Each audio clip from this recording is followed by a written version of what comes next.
This message is for Governor Soludo, Governor Peter Mba, Governor Ares, Governor Hope Uzodimma, Governor Francis. This message no for now. Please, I want make una hear what I want talk. Now, when I see what Soludo put in Anambra State, he said that if anybody know those people where they kidnap people or anywhere where they kidnap person they put, make that person report to government. Government will give that person 5 million naira, and that thing will make people now they will start reporting, because some people know all those things but they will keep quiet. That money we push them to go and report. Yes, but please, you get what I want to make una do. This thing have destroyed millions of Igbos, thousands of Igbos, about fake drink.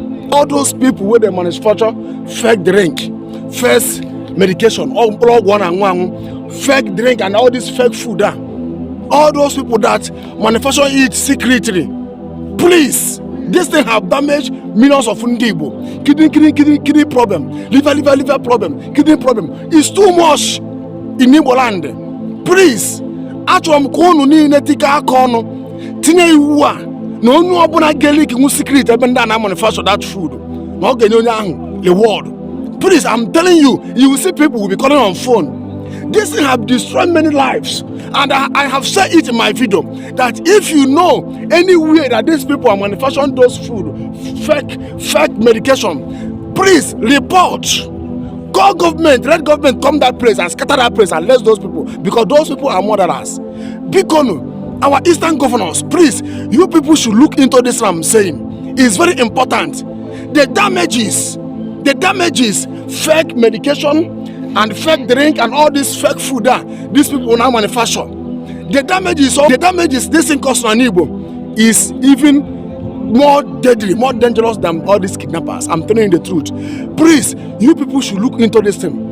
I'm telling you the truth. People are eating fake food that will be destroying their kidney, their liver, all these things, causing them sickness, destroying their sisters in Igbo land. Please, because our eastern governors, you people should look into this thing. I'm telling you the truth.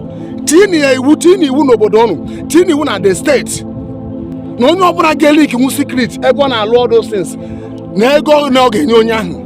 telling you the truth. People will start calling you people on phone to save life. Please, yes, please, governors. Because nyela na aka zoa n'Igbo.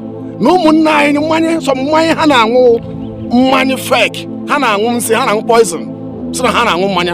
Some people na mkpụrụ na efi na hana the light ogu. Mana how many hana fake. Later those things can damage their sisters. Because tini haiwu all the too much na Igbo. Na Anambra, Abia, Imo, all Enugu, all the too much. Onye ọbụna ga-leak nwu secret ebe ndị na manufacture all these things. Na ego no genye onye ahụ. Because tini n'iwu. I like him kunu tini ha. Because other many people. Other many people and Igbo. And the go and we're gonna allow those things because of ego. What shall we profit a man to gain the world and losing soul? Each because of money, we need many people. Each because of money, we need fake drink, fake ogu. You need many people because of money. What shall we profit you? Liver problem, kidney problem because of you. Remember that God will judge you.